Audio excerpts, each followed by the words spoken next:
സംവിധായകൻ ജോഷിയുടെ വീട്ടിൽ മോഷണം നടത്തിയ പ്രതി മുഹമ്മദ് ഇർഫാൻ അറിയപ്പെടുന്നത് ബീഹാറിലെ റോബിൻഹുഡ് എന്ന പേരിൽ.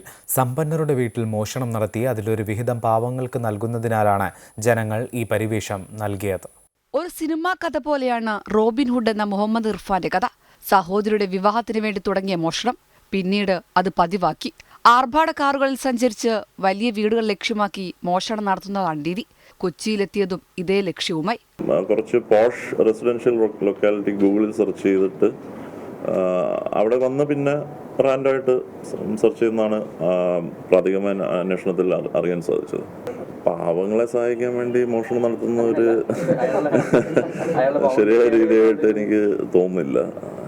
ഒരു മോഷ്ടാവിൻ്റെ ഷെയറിങ്ങിനെ കുറിച്ചുള്ള കഥകളും അത് എത്രത്തോളം അത് ശരിയാണെന്നുള്ളത് അറിയാൻ പറ്റില്ല. മോഷ്ടിച്ച് ലഭിക്കുന്നതിന്റെ ഒരു വിഹിതം പാവങ്ങൾക്ക് നൽകുന്നതാണ് റോബിൻഹുഡിന്റെ ശീലം. വീട് വെച്ച് നൽകിയും വിവാഹത്തിനുള്ള സഹായം നൽകിയുമാണ് ഇയാൾ ജനങ്ങൾക്ക് പ്രിയപ്പെട്ട കള്ളനാകുന്നത്. ബീഹാറിലെ സീതാമർഹി ജില്ലയിൽ ഗാർഹിക്ക് സമീപം ജോഗിയ ഗ്രാമത്തിലാണ് ഇർഫാൻ. ഇയാളുടെ ഭാര്യ ജില്ലാ പഞ്ചായത്ത് അംഗമാണ്. വിവിധ സംസ്ഥാനങ്ങളിലായി 20ഓളം മോഷണ കേസുകളാണ് ഇയാൾക്കെതിരെ നിലവിലുള്ളത്. മോഷണ കേസിൽ അറസ്റ്റിലായാൽ ജാമ്യത്തിലിറങ്ങിയ ശേഷം വീണ്ടും മോഷണം നടത്തുന്നതാണ് ഇയാളുടെ പതിവ് രീതി.